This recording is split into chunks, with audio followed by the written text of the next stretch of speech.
નમસ્કાર, Selvi teaching creation YouTube ચેનલમાં તમારું સ્વાગત છે. આજે આપણે ધોરણ 7ના ગણિત વિષયમાં પ્રકરણ 2ના સ્વાધ્યાય 2.3નું સોલ્યુશન જોશું. તમે આગળના વિડીયો જોયા જ હશે કે જેમાં આપણે સ્વાધ્યાયના 2.1 અને 2.2ના બધા દાખલાનું સોલ્યુશન જોયું. હવે આજે આપણે સ્વાધ્યાય 2.3નું સોલ્યુશન જોશું. જો તમે આ ચેનલમાં નવા જોડાયેલા હોય તો તમે આ ચેનલને લાઇક, શેર અને સબસ્ક્રાઈબ આપી શકો છો. જેનામાં આપણે પ્રશ્ન 1 છે કે શોધો 12/3/4. હવે જ્યારે ભાગાકાર હોય ત્યારે ભાગાકારની નિશાનીને દૂર કરવા માટે આપણે ગુણાકારમાં સામેના પદને ફેરવીએ છીએ. જો ગુણાકારમાં કરવું હોય તો સામેનું પદ છે એનું વ્યસ્ત કરવામાં આવે છે. વ્યસ્ત એટલે કે ઉલટું, અંશ છે એ છેદમાં જાય અને છેદ છે એ અંશમાં જાય. તો ચાલો આપણે શરૂઆત કરીએ કે 12 ભાગ્યા છે તો એ થશે હવે ગુણાકાર, અને 4 છે એ છેદમાં છે તો એ થશે અંશમાં, અને 3 છે એ અંશમાં છે તો એ થશે છેદમાં. હવે વચમાં ગુણાકારની નિશાની આવી ગઈ તો એ કટ કરવા હોય તો કરી શકીએ. જેમ કે 3ના પાડામાં આપણે 12 મળે છે તો 3 ચોક 12 અને 4 ચોક 16, તો આનો જવાબ મળશે 16. એ જ રીતે બીજો દાખલો છે કે 14/5/6, તો 14 × 6 ઉપર અને 5 નીચે. હવે જો કટ થતા હોય તો કટ કરી શકે, પણ આમાંથી કટ થતા નથી. તો આપણે શું કરવાનું, તો ઉપરનો ગુણાકાર 14 × 6 અને નીચે કાંઈ નથી તો 1 × 5. એવી જ રીતે ડાયરેક્ટ ગુણાકાર કરવાનો કે 4 6 24નો ચોગડો વધી ચડી 2, 4 6 24નો ચોગડો વધી ચડી 2, 6 × 6, 6માં 2 નાખીએ તો થાય 8, 84/5 × 5 આવી રીતે થશે.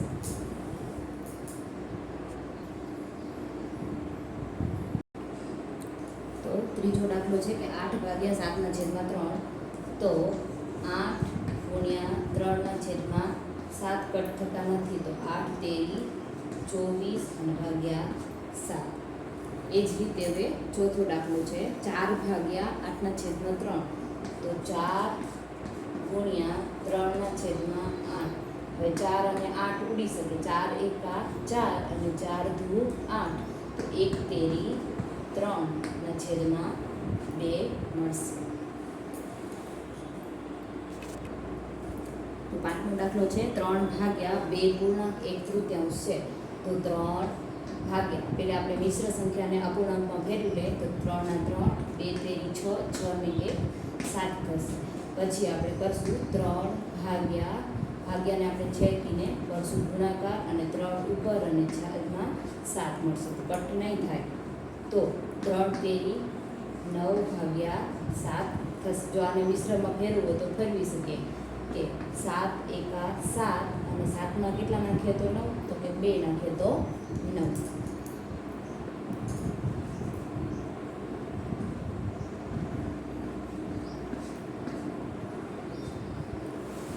એ જ રીતે 5/3.4 છે, તો 5/7, 7 તેરી 21, 21 ને 4 25,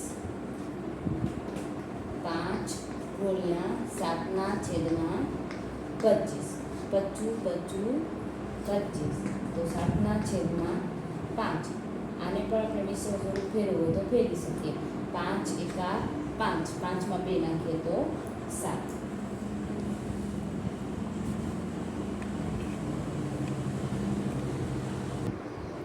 તો પ્રશ્ન 2 છે કે અપૂર્ણાંકોનું વ્યસ્ત શોધો, અને મેળવેલ જે વ્યસ્ત સંખ્યા છે તે શુદ્ધ અપૂર્ણાંક છે, અશુદ્ધ અપૂર્ણાંક છે કે પૂર્ણ સંખ્યા છે, તેમાં વર્ગીકરણ કરવાનું છે. જો શુદ્ધ કોને કહેવાય, અશુદ્ધ કોને કહેવાય અને પૂર્ણ કોને કહેવાય. શુદ્ધ એટલે કે જેના અંશ અને છેદમાં અંશ નાનો હોય અને છેદ મોટો હોય તો એ શુદ્ધ કહેવાય છે. અશુદ્ધમાં શું થશે, તો કે જેનો છેદ છે એ નાનો હશે અને અંશ છે એ મોટો હશે. અને પૂર્ણ સંખ્યા શું હશે, તો કે સમાન હશે, કાં તો તે ઉડી શકતી હશે એવી સંખ્યા હશે. તો 3/7 છે, તો પહેલે સૌપ્રથમ આપણે એનું વ્યસ્ત કરીએ. તો વ્યસ્ત કરીએ એટલે આપણે શું મળે, તો 7 ઉપર અને 3 નીચે મળે છે. હવે જો અંશ મોટો આવે છે અને છેદ છે એ નાનો મળે છે. જ્યારે અંશ મોટો બને ત્યારે કેવું અપૂર્ણાંક બને છે, તો કે અશુદ્ધ અપૂર્ણાંક બને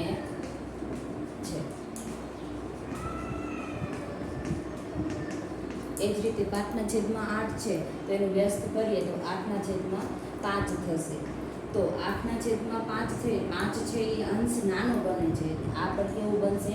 અશુદ્ધ અપૂર્ણાંક બનશે. એ જ રીતે પ્રશ્ન 3 છે કે 9/7 છે તો આપણે એને વ્યસ્તમાં ગોઠવીએ તો 7/9. હવે આમાં અંશ નાનો છે અને છેદ મોટો છે તો આ કેવું બનશે? એ શુદ્ધ અપૂર્ણાંક બનશે. એ જ રીતે 6/5 છે તો એનું વ્યસ્ત કરીએ એટલે 5/6 થશે, જેમાં અંશ નાનો અને છેદ મોટો એટલે એ પણ કેવું બનશે? શુદ્ધ અપૂર્ણાંક.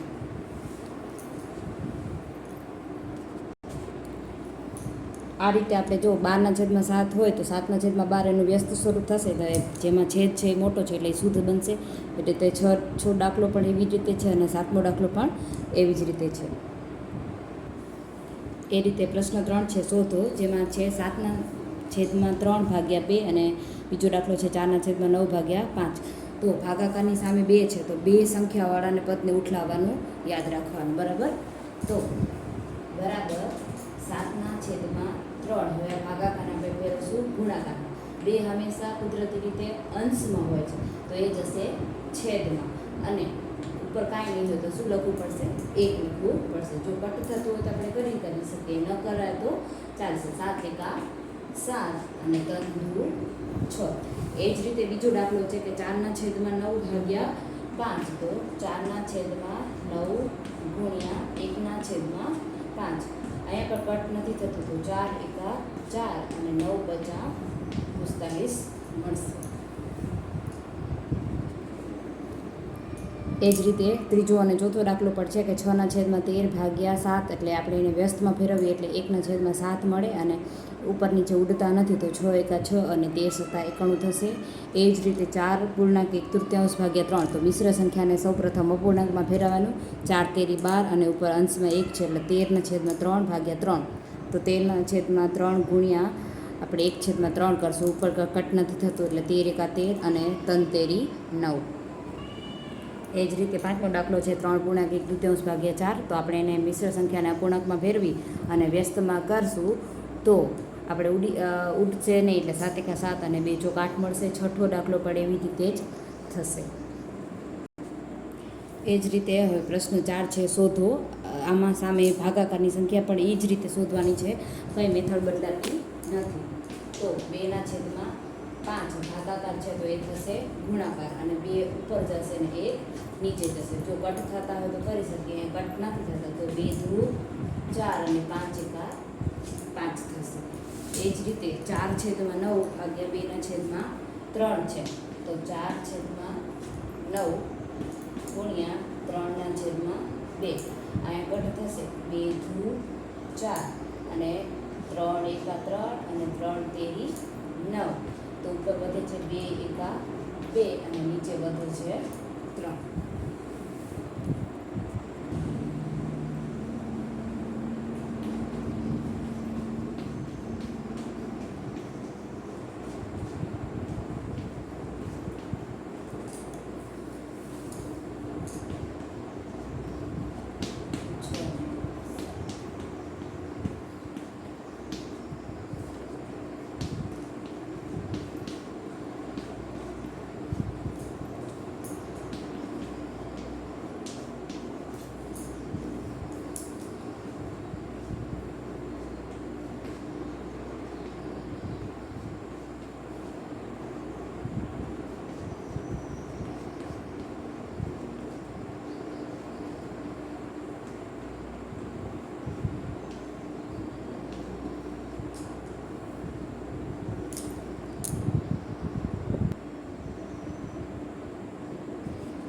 આવી જ રીતે 7મો અને 8મો દાખલો પણ આવી રીતે થશે. જો તમને વિડીયો પસંદ આવ્યો તો ચેનલને સબસ્ક્રાઈબ કરવાનું ભૂલતા નહીં.